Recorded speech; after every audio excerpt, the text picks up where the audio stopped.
তোমরা কি জানো কোনো একটা সংখ্যা যদি দেয়া থাকে তাহলে কিভাবে ওই সংখ্যাটার ভাগফলকের মাধ্যমে বর্গমূল বের করা যায়?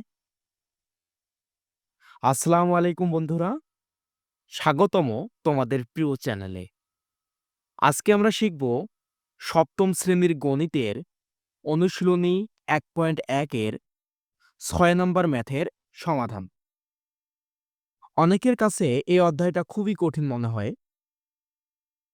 আজকের এই লেকচার দেখার পর তোমার কাছে মনে হবে যে আরে এটা তো অনেক ইজি ছিল। তাই ভিডিওটা প্রথম থেকে শেষ পর্যন্ত কোনো অংশ স্কিপ না করে ধৈর্য সহকারে মনোযোগ সহকারে দেখো। তাহলে দেখো আমাদের কোশ্চেন যেটা দেয়া আছে যে ৫,৬০৫ এর সাথে কোন ক্ষুদ্রতম সংখ্যা যোগ করলে যোগফল একটি পূর্ণবর্গ সংখ্যা হবে, রাইট? তাহলে তোমরা একবার ভাবো তো যে এইটার সলিউশন কি হইতে পারে। তোমরা একটু চিন্তা করো। ওকে, তাহলে দেখো যে চলো এখন আমরা এটা সমাধান করি ধাপে ধাপে। তাহলে দেখো বলছে এত এর সাথে কোন ক্ষুদ্রতম সংখ্যা যোগ করলে যোগফল একটি পূর্ণবর্গ সংখ্যা হবে, রাইট? তাহলে আমি কি করব যে ভাগফলকের মাধ্যমে এত এর বর্গমূলটা বের করব। ওকে, তাহলে এখানে আমাদের কত দেয়া আছে ৫,৬০৫। এখন ভাগফলকের মাধ্যমে কিভাবে বর্গমূলটা বের করতে হয় আমি আশা করি যে আপনারা জানেন। যদি কেউ না জানেন তাও সমস্যা নাই, আমরা এখানে শেখার চেষ্টা করব। তাহলে আপনারা যে কাজটা করবেন দেখেন, এই দিক থেকে ২ টা করে নাম্বার দিবেন। কোন দিক থেকে?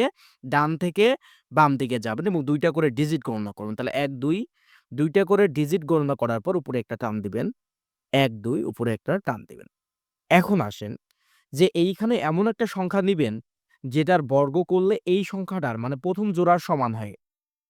ওকে? যদি কোনোভাবে সমান না হয় তাহলে আমাদের বড়টা নেয়া যাবে না, ছোটটা নিতে হবে। ওকে, তাহলে দেখেন আপনি যদি এখানে ৭ দেন কত হয়? ৭ এর বর্গ কত? ৪৯, অনেক কম। আর যদি দেই ৮ এর বর্গ কত? ৬৪, অনেক বেশি হয়ে যায়। তাহলে আমাদের ৫৬ হবে না।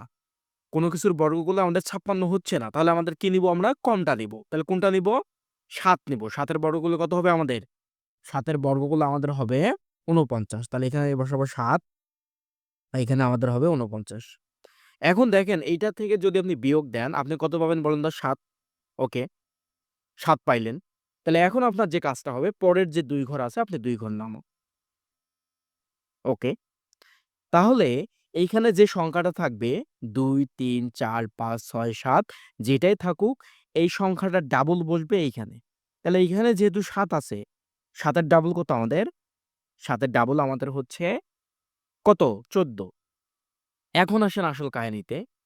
এইখানে যে সংখ্যাটা বসাবেন এইখানেও সেম সংখ্যাটা বসবে এবং এইখানে সংখ্যাটা বসানোর পর যে আমরা একটা কুল একটা সংখ্যা পাবো, এই সংখ্যা দ্বারা এই সংখ্যাটাকে গুণ করতে হবে। গুণ করে দেখতে হবে যে এটার সমান হয় কিনা। যদি কোনোভাবে সমান না হয় তাহলে আমরা ছোটটা নেব। ওকে, দেখেন এইখানে যদি আমি ১ বসাই এইখানেও বসবে ১। তাহলে এইখানে ১ বসানোর পর এটা হলো ১৪১, এইখানে হইল কি ১, তাহলে ১৪১ ওকে কি ১৪১ অনেক ছোট। এইভাবে আপনি ২ বসাইতে পারেন, ৩ বসে দেখতে পারেন অনেক ছোট হয়ে যায়। তাহলে আমরা ফাইনালি বসাবো এখানে ৪। ৪ যদি আমি বসাই তাহলে এই ১৪৪ এর সাথে ৪ গুণ। তাহলে কত হবে আমাদের? ৫৭৬।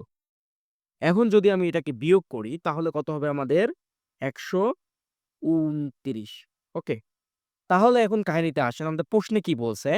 যে এত এর সাথে কোন ক্ষুদ্রতম সংখ্যা যোগ করলে যোগফল একটি পূর্ণবর্গ সংখ্যা হবে, রাইট?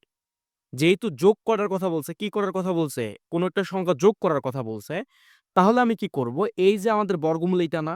এই বর্গমূলের সাথে ১ আমি যোগ করে দেব। তাহলে বর্গমূলের সাথে যদি আমি ১ যোগ করি তাহলে কত হবে?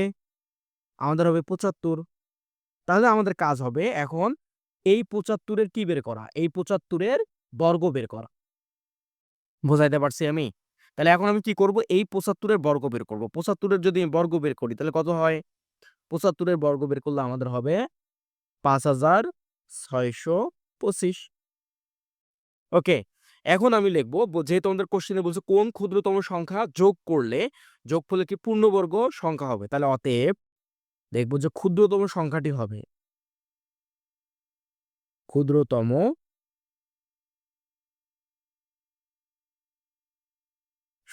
হবে তাহলে দেখেন ৭৫ এর বর্গ কত পাইছি আমি? ৫৬২৫।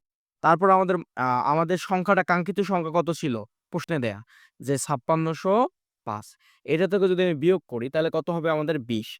তাহলে দেখেন এখন যদি আমি এই ৫৬০৫ এর সাথে যদি এই ২০ সংখ্যাটা যোগ করি তাহলে কিন্তু সংখ্যাটা একটা পূর্ণবর্গ সংখ্যা হবে।